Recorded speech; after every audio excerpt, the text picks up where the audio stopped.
আমাদের মূল ফোকাস যারা আমাদের একদম কমনমতি শিশুরা যারা উপস্থিত আছেন সবার প্রতি শুভেচ্ছা জানাচ্ছি, শুভকামনা জানাচ্ছি। আমি আবাসকে ধন্যবাদ জানাই তাদের এই চমৎকার আয়োজনের মধ্য দিয়ে।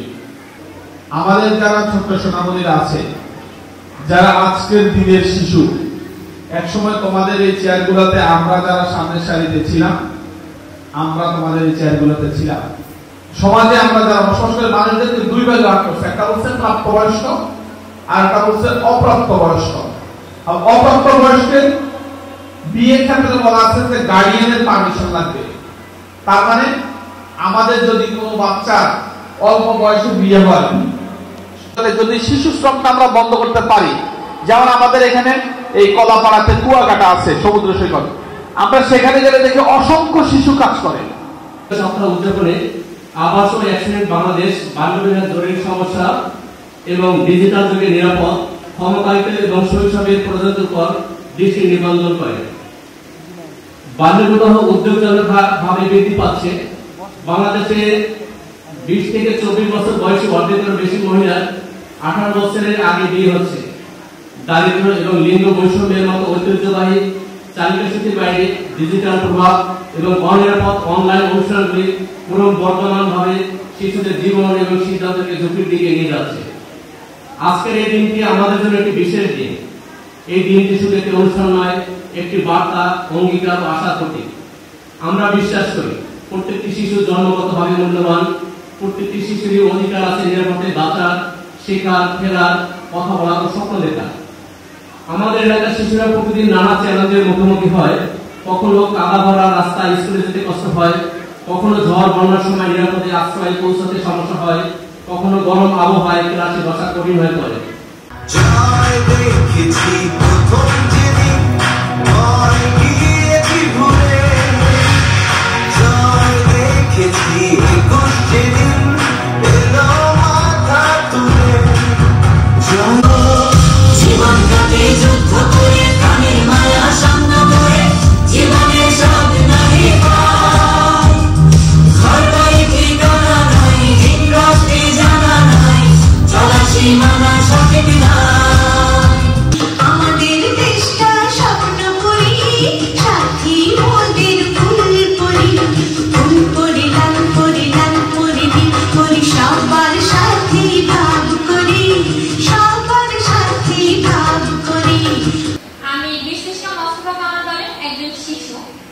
সাংবাদিকদের উদ্দেশ্যে আমার প্রশ্ন, মিডিয়া আলোচনায় জলবায়ু পরিবর্তন, শিশু অধিকার ও শিক্ষা অধিক আলোচিত বিষয়। তাহলে আপনি সাংবাদিক হিসেবে দেখেছেন আমাদের অঞ্চলে শিশু সম্পর্কিত খবর সবচেয়ে কম উঠে আসে, কিন্তু কেন? আপনি মনে করেন সেই খবরগুলো অধিকতা প্রচার করা প্রয়োজন? সাংবাদিক হিসেবে আপনি কি প্রতিশ্রুতি দিতে পারবেন যাতে শিশুদের অধিকার সম্পর্কিত বিষয়গুলো আরো বেশি প্রচার পায়? আমাদের দেশে বাল্যবিবাহ এবং শিশু শ্রম অধিকত বেশি। আমাদের দেশে শিশু শ্রমগুলো এবং বাল্যবিবাহগুলো আপনাদের সাংবাদিকের মিডিয়ায় আপনারা তুলে ধরতে পারবেন। ধন্যবাদ আবাস আমাকে এখানে উপস্থিত। সবচেয়ে ভালো লেগেছে যে আমাদের একটা ছোট্ট সোনামণি, তিনি যে গণমাধ্যমে শিশুদের অধিকার অথবা তাদের যে অনেক সুবিধা এবং অসুবিধার বিষয় থাকে, শিশু শ্রম, এই বিষয়গুলো নিয়ে যে প্রশ্ন করেছেন এর জন্য তাকে আমি ধন্যবাদ জানাই। অত্যন্ত সুন্দর এবং সময় উপযোগী বেশ কয়েকটি কথা বলেছেন এবং জলবায়ু পরিবর্তনের কথা বলেছেন। আসলে আমি আমার এই ছোট সোনামণির উদ্দেশ্যে বলতে চাই যে আমাদের পত্রিকা প্রথম আলোতে শিশুর অধিকার নিয়ে অনেক প্রতিবেদন হয় এবং শিশুদের যে কোনো সংকট, তাদের এই যে শিশুরা যে শ্রমিক কাজের সঙ্গে যুক্ত, শ্রমের সঙ্গে তারা যে 18 বছর নিচের যে শিশুরা আসলে এই যে মাথার ঘাম পায়ে ফেলে কাজ করবে, এটা আমাদের যে আন্তর্জাতিক শিশু সনদ যেটা আছে, সিডর সনদ, সেখানেও কিন্তু এখানে একটা ব্যারিয়ার তৈরি করে দেওয়া হচ্ছে। আসলে শিশু শ্রম আমি বিশিষ্ট বাস্তবতা আমার দলের একজন সদস্য। আজকে অনুষ্ঠিত শিশু অধিকার সপ্তাহ। শিশুরা নিরাপদ আমাদের সফল। শিশুর কথা শুনবো আজ, শিশুর জন্য করবো কাজ। আবাসকে জানাই হাজারো ধন্যবাদ কথা বলার সুযোগ করে দেওয়ার জন্য, যথার্থ কর্তৃপক্ষের নিকট আমাদের মত প্রকাশ করার জন্য। উপস্থিত উপজেলা প্রকল্প বাস্তবায়ন কর্মকর্তার কাছে আমি জানতে চাই, ঘূর্ণিঝড় বা বন্যার সময় আমাদের নিরাপদ আশ্রয়গুলো সাইক্লোন শেল্টার খুব ভিড় হয়। শিশুদের জন্য আলাদা নিরাপদ জায়গা নেই। শিশুরা কষ্ট পায়, তাদের অধিকার থেকে বঞ্চিত হয়। তাছাড়া এই সময় কিশোরী মেয়েরা শিশুরা সাইক্লোন থেকে গোপনীয়তা পায় না। তাদের জন্য আলাদা জায়গা বা সুবিধা দেওয়া হয় না। আশ্রয় কেন্দ্রে কি শিশু ও নারী বান্ধব কন্যা রাখার পরিকল্পনা আছে কি?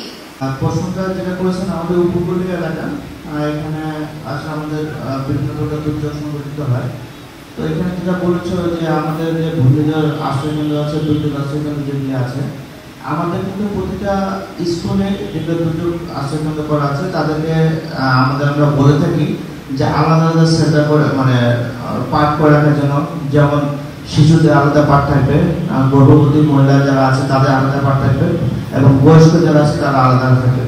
আসলে আমরা একটা দুর্ভাগ্যজনক একটা কথা বলি, সেটা হচ্ছে আমরা আলাদা পার্ট করার প্রচেষ্টা আছে, আমরা করেছি, কিন্তু বিষয়টা হচ্ছে ওই দুর্যোগকালীন সময় যখন একসঙ্গে যখন তারা থাকতে যায়, তখন তাদের ফ্যামিলিগতভাবে আমরা চেষ্টা করি, এবং আমাদের যে সিপিবি কর্মকর্তা আছে, যারা আছে এবং এনজিও যারা কর্মী, তারা যারা দায়িত্বে থাকেন, তাদেরকে নির্দেশনা দেওয়া আছে।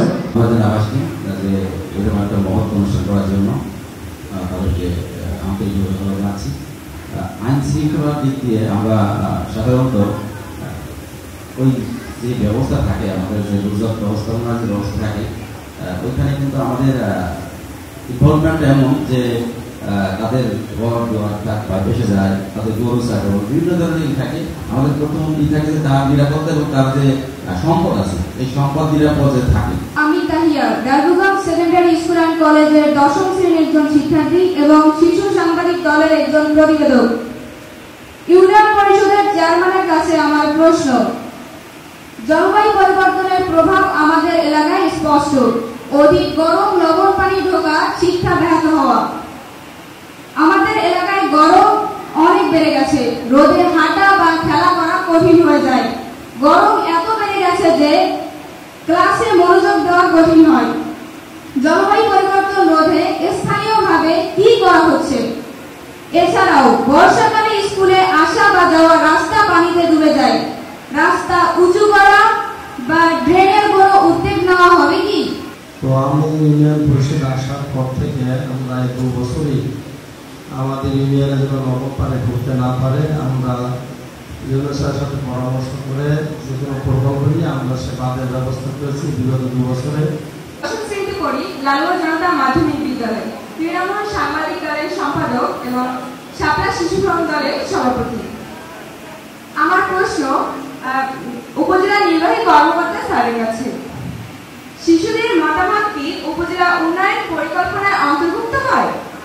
অনেক সময় শিশুরা মতামত প্রকাশ করতে ভয় পায়, শিশুদের কণ্ঠ যেন শোনা যায়।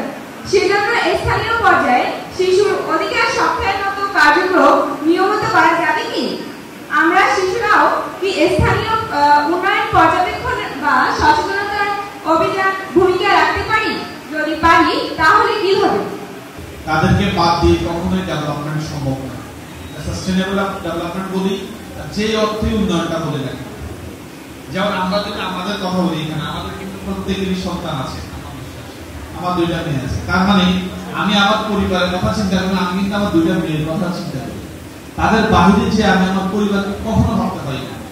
এর মানেটা হচ্ছে আমরা যখন এই কলাপাড়া কথা চিন্তা করবো, কলাপাড়া চিন্তা করার সাথে সাথে আমাদের এখানকার যত শিশু আছে, ছেলে মেয়ে সবাইকে নিয়েই আমরা চিন্তা করি, এবং এর বাহিরে যে আমরা কাজ করতে আসলে পারবো না। আমাদের সোসাইটাল পার্সপেক্টিভে, আমাদের এখানকার জিওগ্রাফিক্যাল পার্সপেক্টিভে আমাদের অনেকগুলো সমস্যা থাকে।